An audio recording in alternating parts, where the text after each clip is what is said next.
ఏదైతే ఈ కోటి దీపోత్సవంలో గత 5 రోజులుగా కూడా యాగాది కార్యక్రమాలు గానీ, కళ్యాణ మహోత్సవాలు గానీ, ఈ కార్యక్రమం ఇంత అంగరంగ వైభవంగా జరిగిందంటే అందులో ఖచ్చితంగా మన గురువుగార్ల పాత్ర ముఖ్యంగా ఉందని చెప్పుకోవాలి.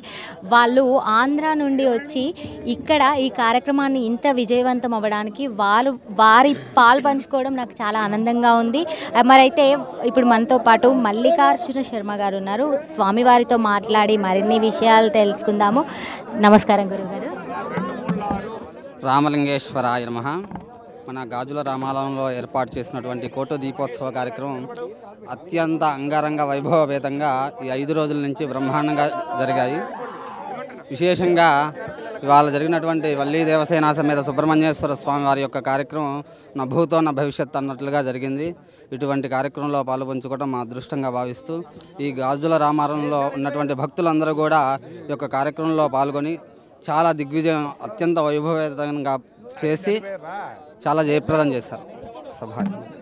గురుగారు, మరైతే ఈ కార్యక్రమం ఇంత అంగరంగ వైభవంగా జరిగింది, ఈ రోజుతో ముగిసింది, సక్సెస్ కూడా అయ్యింది.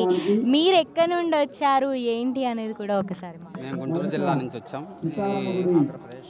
ఈ యొక్క కార్యక్రమంలో పాల్పంచుకోవడం మా మహద్భాగ్యంగా భావిస్తున్నాం. మరైతే గురుగారు, ఈ హోమాలు చేశారు, యాగాలు చేశారు, ఎన్నో చేశారు. మనకి ప్రకృతి కూడా చాలా సహకరించిందనే చెప్పుకోవాలి.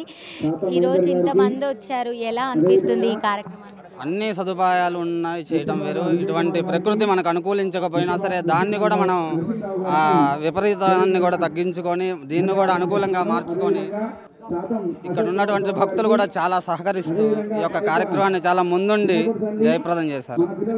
ధన్యవాదాలు గురుగారు, మీ సందేశాలను తెలియజేసినందుకు. సో చూశారు కదా, ప్రతి ఒక్కరూ కూడా ఇక్కడ ఎవరెవరైతే ఈ హోమాలలో పాల్గొని ఈ హోమాలు జరిపించారో ఆ పండితులందరూ కూడా ఇక్కడ వాళ్ళే కాదు, ఆంధ్ర నుండి వచ్చి మనకి ఇక్కడ ఆ హోమాది కార్యక్రమాలను నిర్వహించడం జరిగింది.